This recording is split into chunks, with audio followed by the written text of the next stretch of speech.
केला बेचने वाली चुड़ैल। एक बार की बात है, जादूपुर नाम के एक गांव में करतब दिखाती एक औरत एक रेड्डी के लिए गांव में आती है। आइए आइए मेहरबान कदरदान, खाइए रोहड़ा के ताजे ताजे केले। कभी खाए नहीं होंगे ऐसे केले, पीले पीले केले खाइए। ये कहकर रोहड़ा हाथों में 4 केले लिए उन्हें सर्कल में जोर जोर से हवा में उछालती हुई करतब दिखाती है, जिसे देखकर आसपास के सारे बच्चे अपने अपने मम्मी पापा से उस औरत के पास जाने की जिद करने लग जाते हैं। पापा, ऐसा तो सर्कस में बॉल से होता है ना, ये आंटी तो केले से कर रही है। चलिए ना पापा, देखते हैं। रोहड़ा एक पतली सी तार पर चलती हुई केलों से करतब दिखाती है। आते जाते सभी लोग बाहर रुककर उसके करतब देखते हैं और वाह वाही करते नहीं थकते। जैसे ही एक आदमी पास आकर उसे पैसे देने लग जाता है, तब वो कहती है, अरे नहीं नहीं साहब, मैं करतब तो बच्चों के मन को बहलाने के लिए करती हूँ। धंधा तो मेरा केले का है। पीछे देखो मेरी रिड्डी, जो भी मेरे केले खाएगा मेरी तरह चुस्त दुरुस्त और तंदुरुस्त हो जाएगा। पता चलता है क्या कि मेरी उम्र 55 की है। अरे पर ऐसे ठंड के मौसम में कोई केला क्यों खाएगा? ये ऐसे वैसे केले नहीं है साहब, ये शरीर में गर्मी देते हैं। ठंड को दूर भगाए जो भी रोहिणा के केले खाए। पापा, अगर मुझे केले नहीं मिले तो मैं घर नहीं जाऊंगी। तभी उसके पापा कहते हैं कि बेटा, केले ठंड में कभी गर्मी नहीं देते। ये सब कहने की बातें हैं, सामान बेचने का तरीका है इनका। पर पिंकी नहीं मानती। मैं केले खाऊंगी। पिंकी की जिद के आगे नत्थू हार जाता है और उसे केले खरीद कर दे देता है। पिंकी खुश होकर केले घर ले आकर खाती है। अब मैं भी करतब करूंगी, कितना मजा आएगा। जादुई केले। पिंकी पहला केला खत्म भी नहीं करती कि वो बेहोश हो जाती है।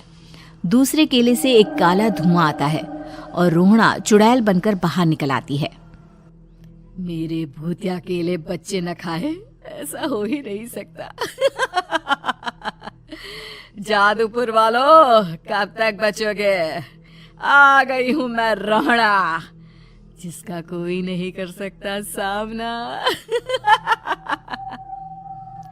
रोहड़ा पिंकी को गोद में उठाकर काले धुएं में कहीं गायब हो जाती है। शाम के वक्त नत्थू घर लौटता है और पिंकी को घर में ना पाकर उसकी माँ से कहता है, माँ पिंकी कहाँ है? अरे बेटा, उसे तो तू सुबह करतब दिखाने ले गया था ना, फिर कहाँ वापस आए तुम दोनों? मुझे लगा तू उसे अपने साथ मंडी ले गया होगा। हे भगवान, मेरी बच्ची कहाँ गई? मैं उसे घर ही तो छोड़कर गया था माँ। नत्थू गांव के घर कोने में अपनी बेटी को ढूंढता है, पर उसे वो कहीं नहीं मिलती। परेशान होकर आके रो रो कर नत्थू हिम्मत हार कर घर लौट आता है। अगली सुबह रोहड़ा फिर से करतब दिखाने आती है और इस बार पिंकी की तरह रोनी केले खरीद लेता है। 50 रुपए दिए थे पापा ने, सारे पैसों की मैंने केले खरीद लिए हैं। अब मैं भी आंटी की तरह ही करतबबाज बन जाऊंगा।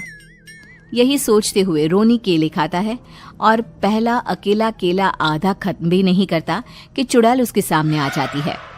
मेरे साथ चलने का समय आ गया है रोनी। ये तो बस शुरुआत है।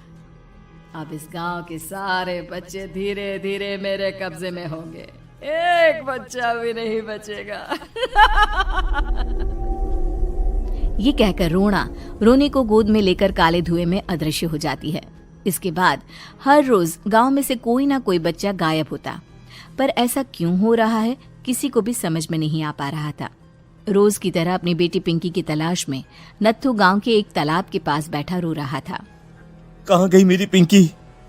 शकुंतला के जाने के बाद एक वही तो मेरा सहारा थी।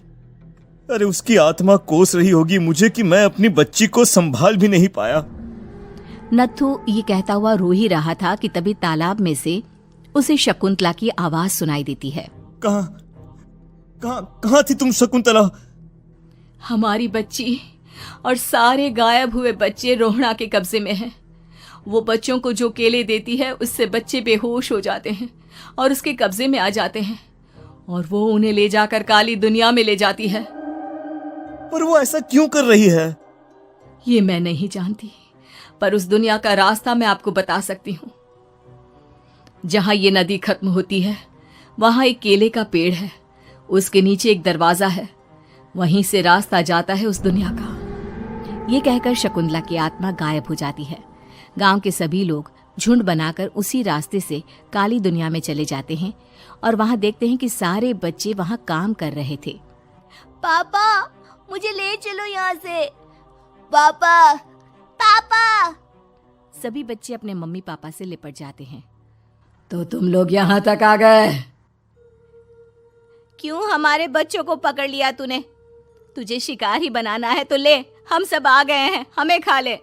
नहीं, मुझे बच्चे चाहिए, मेरे बच्चे के बदले तुम लोगों के बच्चे। क्या मतलब? मैं इसी गांव में रहने वाली एक औरत थी। केले की चोरी के इल्जाम में मेरे बेटे को गांव वालों ने इतना मारा कि वो मर गया। उसी दिन मैंने ठान लिया कि गांव वालों का भी वही हाल करूंगी। कुछ दिन बाद बेटे के चले जाने के दुख में मैं भी मर गई और मेरी भटकती आत्मा एक चुड़ैल बन गई। और फिर मैंने बदला लिया तुम सबके बच्चे छीनकर।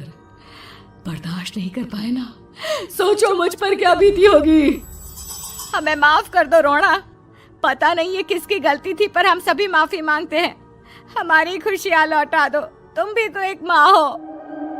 गांव वालों की बात सुनकर रोना का मन पिघल जाता है और वो बच्चों को छोड़ देती है। उसके बाद काली दुनिया बच्चों के लिए जादुई दुनिया बन जाती है। अब कोई भी कभी भी वहां आ जा सकता था।